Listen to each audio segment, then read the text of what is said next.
Hello എല്ലാ കൂട്ടുകാർക്കും എൻ്റെ പുതിയൊരു വീഡിയോയിലേക്ക് സ്വാഗതം കേട്ടോ കൂട്ടുകാരെ. എന്താണ് എല്ലാവരും വിശേഷം? അപ്പം ഇന്നൊരു പ്ലാൻ ഉണ്ടായിരുന്നില്ല കേട്ടോ, രാവിലെ എന്തുണ്ടാക്കണമെന്ന്. ഞാൻ ഇന്നലെ കാര്യം വെള്ളത്തിൽ ഇടാൻ മറന്നു ഒന്നും. അപ്പോൾ പപ്പടം ഇല്ല, പുട്ടുണ്ടാക്കിയാൽ എന്ത് ചെയ്യുമെന്ന് വിചാരിച്ചിട്ട് ഇങ്ങനെ നിൽക്കുമ്പോഴാണ് കേട്ടോ ഏട്ടൻ ഗ്രീൻ പീസ് കൊടുക്കുന്നുണ്ടായിരുന്നു. പച്ച ഗ്രീൻ പീസ് ഉണ്ടല്ലോ, അങ്ങനെ ഫ്രഷ് ആയിട്ടുള്ളത്. അപ്പോൾ അതൊരു ഉപ്പേരി ഉണ്ടാക്കി, ഒരു ദിവസം കറി ഉണ്ടാക്കി അതിൻ്റെ ബാക്കി ഉണ്ടായിരുന്നു. അപ്പോൾ എന്തായാലും വെള്ളച്ചിട്ട് ഒരു കിഴങ്ങൊക്കെ ഇട്ടിട്ട് അതൊരു കറിയൊക്കെ എടുത്തിട്ടാ. അപ്പം ഒന്ന് പുട്ടാണ്. അപ്പോൾ പുട്ടടുപ്പത്തുണ്ട്. ഇനി അതിലേക്ക് കുറച്ച് നാളികേരമൊക്കെ ഒന്ന് വറുത്തിടണം. അപ്പം ഇന്നലെ മാന്തൾ കൊണ്ടുവന്നിട്ടുണ്ടായിരുന്നു. അപ്പം ഞാൻ ഇന്നലെ തന്നെ അത് നന്നാക്കി വെച്ച് അതിൻ്റെ കുറച്ച് വേസ്റ്റൊക്കെ പൂച്ചാൾക്കും കൊടുത്ത് ബാക്കി ജോലിക്കൊക്കെ വേവിക്കാനുമായിട്ട് കുറച്ചധികം ഉണ്ടായിരുന്നു. ഞാൻ എടുത്ത് വെച്ചിട്ടാ. അപ്പോൾ ഞാൻ മാന്തളൊക്കെ വെള്ളത്തിയിട്ടൊക്കെ കുതിർന്നപ്പോൾ ഒക്കെ ഒന്ന് കഴുകിയെടുത്ത് കുറച്ച് മസാലയൊക്കെ തേച്ച് ബാക്കി ഞാൻ പുളിങ്ങൊക്കെ വേഗം വെള്ളത്തിയിട്ട് ഒന്ന് കല്യാണം പറയാൻ ഇറങ്ങാണ്ട് കേട്ടോ. അപ്പോൾ അതാണ് വേഗം നോക്കണത് കേട്ടോ. അപ്പോൾ ആ കറിയൊക്കെ ഒന്ന് വേഗം ഒന്ന് മുളക് കറി കേട്ടോ. തേങ്ങയ്ക്കൊക്കെ വീണ്ടും ക്ഷാമമായി. ഇപ്പോൾ ഓരോന്നും ഇങ്ങനെ വീഴുന്നതാണ് കേട്ടോ കിട്ടണുള്ളൂ. ഇനിയിപ്പോൾ കുറച്ച് ദിവസം കൂടിയൊക്കെ കഴിഞ്ഞിട്ട് ഉള്ളതാണ്ട് ഇടിക്കുക വെച്ചിട്ടാണ് കേട്ടോ. അപ്പോൾ ഒന്ന് മാന്തൾ മുളക് കറിയാണ്. അപ്പോൾ ഒരു 2 വലിയ തക്കാളി എടുത്തിട്ടുണ്ട് കേട്ടോ. അപ്പോൾ കറിക്ക് കുറച്ച് കൊഴുപ്പ് കിട്ടുമല്ലോ, കുറച്ച് തക്കാളി അധികം ഇട്ടുകൊണ്ട് വെച്ചെങ്കിൽ. അപ്പോൾ മഞ്ഞൾപ്പൊടിയും മുളക് പൊടി കോരിയിട്ടിട്ട് എനിക്ക് കറി കൂട്ടുമ്പോൾ കുറച്ച് എരിവ് കൂടിയ പോലെ തോന്നിയിട്ടാ. മുളക് പറഞ്ഞ് കുഴപ്പമൊന്നുമില്ലയെന്ന്. അത് മുളകും പൊടിയത്തെ സ്പൂണാണ്ട് മാറ്റിയിട്ടാണ് ഞാൻ ചെറിയ സ്പൂൺ ഇട്ടിരിക്കുകയാണ്. എന്താ വെച്ചാൽ എത്രയായാലും ഇപ്പോൾ പുതിയ മുളക് പൊടി പൊടിച്ചതല്ലേ, അത് ചിലപ്പോൾ കൂടും. അപ്പോൾ ചെറുതാകുമ്പോൾ കുഴപ്പമില്ലല്ലോ. പിന്നെ കുറച്ച് എരിവില്ലാത്ത പിരിയമുളകിൻ്റെ പൊടിയൊക്കെ ആയിട്ടാണ് ഇടുക ചെയ്യട്ടെ. അപ്പോൾ എന്തായാലും ചെറിയ 2 സ്പൂണാണ് കേട്ടോ മുളക് പൊടിയിലൊക്കെ വെച്ചുള്ളത്. അപ്പോൾ എന്തോ ഞാൻ അങ്ങനെ കോരിയിട്ട് എന്തൊക്കെയോ ആലോചിച്ച് ഇങ്ങനെ കോരിയിട്ടിട്ട് കുറച്ച് ശകലം എരിവ് കൂടിയിട്ടാണ്. എന്നാലും കുഴപ്പമൊന്നുമില്ല. നല്ല ചുടുങ്ങനെയുള്ള കുറച്ച് പച്ച വെളിച്ചെണ്ണയും കറിവേപ്പിലയൊക്കെ ഇട്ടിട്ട് നല്ല ഒരു അടിപൊളി കറിയൊക്കെ എടുത്തിട്ടാ. പിന്നെ കറിയൊക്കെ കണ്ട് കലക്കി വെച്ചതിൻ്റെ ശേഷമാണ് കേട്ടോ തക്കാളിയൊക്കെ മുറിച്ചെടുക്കുന്നത്. പിന്നെ എന്താണ് കൂട്ടുകാരെ എല്ലാവരും വിശേഷമൊക്കെ? ഇന്നലെ പിന്നെ വീഡിയോ ഒന്നും എടുത്ത് വെച്ചിട്ടും ഉണ്ടായിരുന്നില്ല കേട്ടോ. ഇടാനൊന്നും പിന്നെ പറ്റിയില്ല, എടുത്ത് വെച്ചിട്ടും ഉണ്ടായിരുന്നില്ല.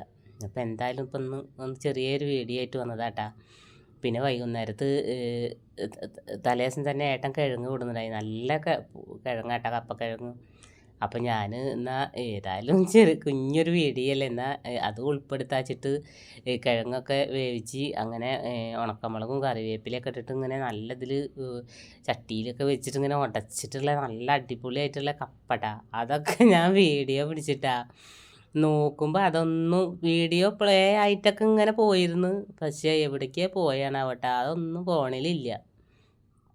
അപ്പയ്ക്ക് ഒരു ജാതിയായിട്ടാണ്. അപ്പോൾ ഞാൻ ഏതായാലും ചായ കുടിക്കാൻ വേണ്ടിയിട്ട് കപ്പയൊക്കെ എടുത്തപ്പോൾ പിന്നെ ഞാൻ അതിൻ്റെ ഒരു വീഡിയോ ഒന്ന് പിടിച്ചതാട്ടെ. എന്താണാവോ ചില നേരത്ത് വീഡിയോ പ്ലേ ചെയ്യുമ്പോൾ പ്ലേ ആയിട്ട് കാണുന്നുണ്ട്, പക്ഷെ നമ്മളൊന്നും ശ്രദ്ധിക്കണം. എന്താ വെച്ചാൽ ഈ റെക്കോർഡ് ആവണുണ്ടോയെന്ന്, അങ്ങനത്തെ ഒരു പണി കിട്ടിയിട്ടെന്ന്.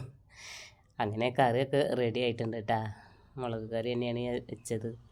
പിന്നെ ചീരയും കൊടുക്കുന്നുണ്ടായിരുന്നു, അതും ഇന്നലെ അരിഞ്ഞ് വെച്ചിട്ടൊക്കെ കഴിഞ്ഞ് അടുക്കളയിൽ നിന്ന് പോകുമ്പോൾ തന്നെ 10:30 മണിയൊക്കെ ആയിട്ടാ. മീൻ നന്നാക്കലും ചീര അരിയലും പാത്രം പിന്നെ മോള് പിന്നെ അതിനൊക്കെ നിന്നിട്ടാ അതൊക്കെ ഞാൻ ചെയ്തപ്പോൾ. അപ്പം നമ്മളെ ചീര ഉണ്ടാക്കാനാണ്. അപ്പോൾ കടുകും കുറച്ച് അരി, എനിക്ക് ഭയങ്കര ഇഷ്ടമാട്ടോ. അപ്പോൾ ഈ ഒരു 1/2 സ്പൂണ് ചോറ് വയ്ക്കുന്ന അരി ഒന്ന് പൊരിച്ചിട്ട് ഉണ്ടാക്കുമ്പോൾ, എന്നിട്ട് അതിലേക്ക് ഉണക്കമുളകും പച്ചമുളകും ഒരല്ലി കറിവേപ്പിലയൊക്കെ കൂടിയിട്ടൊന്ന് മൂപ്പിച്ചതിൻ്റെ ശേഷം നമ്മളെ അരിഞ്ഞ ചീര ഇട്ട് കൊടുക്കുക കേട്ടോ. എന്നിട്ട് ഒരൊറ്റ അടവ് അടച്ച് വെച്ചാൽ പിന്നെ ആവി വെള്ളമൊക്കെ അതിലിറങ്ങി ഒന്ന് വെന്ത് ഉണ്ടാവുമല്ലോ, പിന്നെ അടയ്ക്കില്ല കേട്ടോ. എന്നിട്ട് ആ ആവി വെള്ളമൊക്കെ ഒന്ന് ഉലർത്തി എടുത്തതിന് ശേഷമാണ് നാളികേരം ഇട്ട് കൊടുക്കുക. അപ്പോൾ നല്ല ടേസ്റ്റ് ആട്ടോ. പിന്നെ നല്ലൊരു പ്രത്യേക രുചിയുള്ള ഒരു ചീരയായിരുന്നു കേട്ടോ. പിന്നെ അന്ന് നമ്മളാ കളച്ചിട്ട് കുറച്ച് ചീരയൊക്കെ കുഴിച്ചിട്ടുണ്ടായിരുന്നില്ല കൂട്ടുകാരെ, അതൊക്കെ പോയിട്ടാ.